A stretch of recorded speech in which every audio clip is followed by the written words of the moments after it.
Hello everyone, how you doing today? I trust that it's going very well for you. But sometimes days don't go as you plan and things come up and we're having to deal with this and we're having to deal with that. But anyway, I am glad that when you made it to the end of the weekend and you have your plans and we have Thanksgiving coming up and trying to plan for that. But I want you to remember those that are as less fortunate as you are. Um, it's not fun being homeless during the holidays. And I remember one incident that I personally had to go through. And my first year in moving and coming to the city, I ended up moving 12 different times before I actually found my footing. I had this roommate, that roommate, this situation, that situation. And in all of that, I still had my vehicle and had a place to, kind of sleep. And as I said, incidents do happen, especially when you're trying to find your footing in a new city and you don't know anyone and you don't have family here and you're here just, whoo, and it's a big city as well, and I'm young and I'm coming up here. It was very, very hard. And so right before Thanksgiving, actually in November, sometimes you have to be careful when you think you have a friend and you don't, and they turn out not being that friend at all. Well, this person said, I have an extra room that you can um, sleep in, no strings attached. You got to be careful about those strings and no strings attached. So for the first couple of days there, things were fine, and then all of a sudden, his rules changed.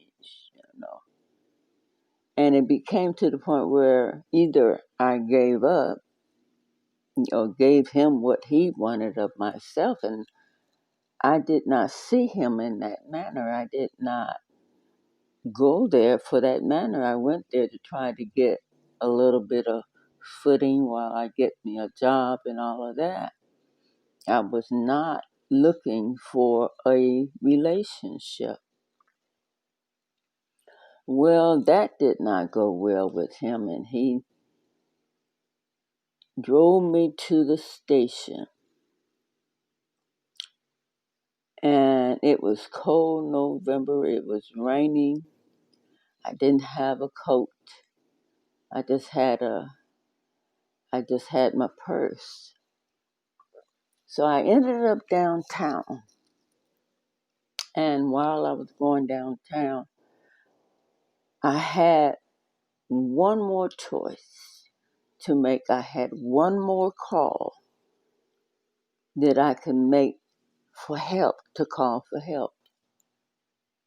Well, I made that call and they came and picked me up from downtown, and it's cold, I'm shivering, I'm crying, I'm upset and everything.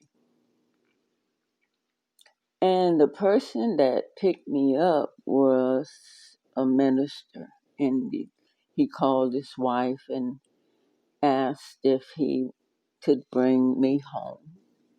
And of course she said, sure, yes. Well, some of y'all can see where this getting ready to go, or where it did not go. But when I got there, and a couple of days I was staying there with their and their daughter.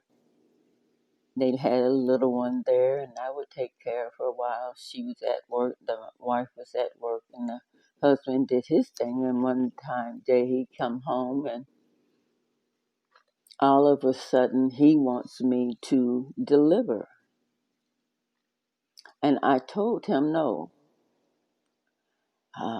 That was not the reason why I was there. I told him no. And he got so angry when I told him no.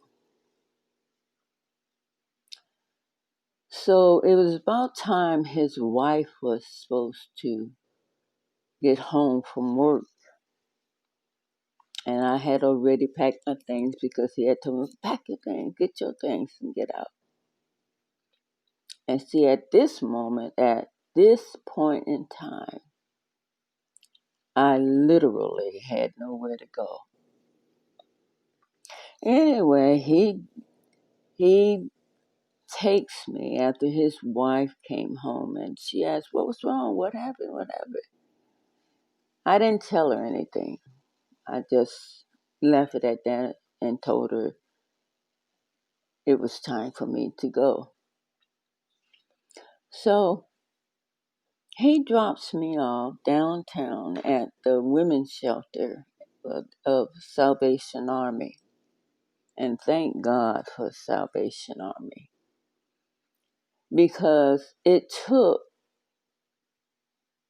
a stranger, and let me tell you what happened.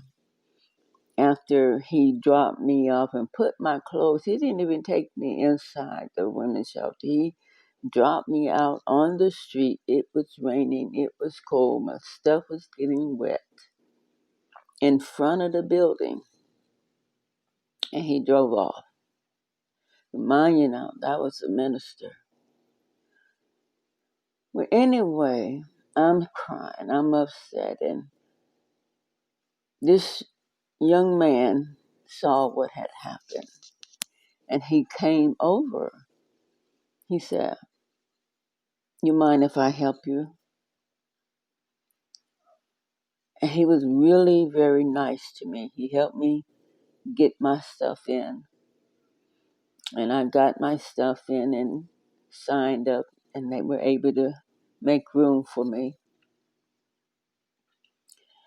And that night while I was there, I had a lot of clothes, a lot of things with me. Then I realized that I could not carry and keep those things. So I picked out a few pieces and kept, and there were a lot of women, young ladies, in the waiting room sitting there just talking. And I just asked the ladies if they were interested, and if they were, they can go through the things and get whatever they wanted. So they did. They went through all of everything they needed to get, and what was left went to probably the store. It didn't matter at that point where my stuff was going.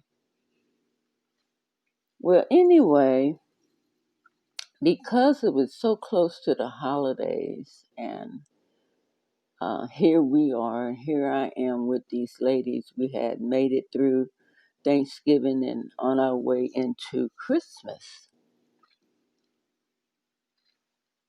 And just so happened, Salvation Army provided a job for me, part-time, to help me to pay for my room and board. So I worked there, and I became, first I worked in the front desk, assigning and allowing people in and out. You know, they had their rules of when you can come in and all of that good stuff. And then they recognized something in me, because right before Christmas or right before the New Year's, I was having uh, just a little talk and a little powwow with all of the ladies in the waiting room. And I went around and I asked each one what would they like for Christmas. And so everyone went around and they said this, and that. And the most important thing that as we went on and the conversation went on, and I remember part of the message that I gave them, I said a pencil comes with an eraser, and you can erase those things out of your life, and you don't have to take those things into the new year. I remind you now, I'm homeless. I'm homeless, but yet I'm doing what I need to do to help others in this situation. At this point in time, it wasn't about me. It became about them. And things we got to talking about, got to continue to sharing about. You don't have to take your past into the new year. The things that you did, you can erase them, take them, and use your eraser and erase them. So the evening went on and everything, and a couple of days after, they came and asked me to be the women's counselor. They had both the men's side and the female side, and what came with that was a private room. So all this time, God is working in my favor as I'm working for Him, because, as I said, it was no longer about my needs. Although my needs were great, it was no longer about what I needed. It was about those young ladies and getting them back on their feet as well. So we stayed there for a little, maybe about a month or two, not long. And then the Salvation Army did a blessed thing with me and for me. They helped me get a job at the radio station here that I worked through the holidays part-time, giving away food and doing gifts and all of that to those that were in need. Then they helped me get an apartment. It might have been in the crummiest, most dangerous neighborhoods, but it was mine. They gave me a voucher and they helped me to fill my apartment up with furniture, my refrigerator, bed, sofa, all of that. And now I am no longer homeless.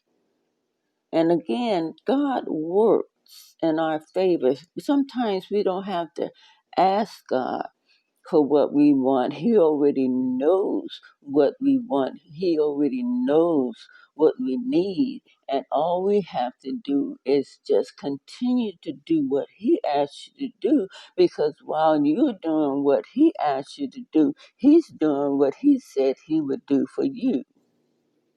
And that's what He's doing with His time. He's working for you. So as you work for Him and He works for you, you're getting your lives together and doing what is necessary to grow. So the story is saying this, that never give up. Just because you're going through hard times right now, God is working in your favor. All right? Never forget that. He's working in your favor. It may seem dark and dismal right now, but He truly is working in your favor. All right? You have a blessed evening, and a blessed weekend. I can't say whether there'll be a post this weekend. It just might be. But you have a blessed weekend. Give it a like. Go to YouTube and like and share and even subscribe. All right. Have a great one.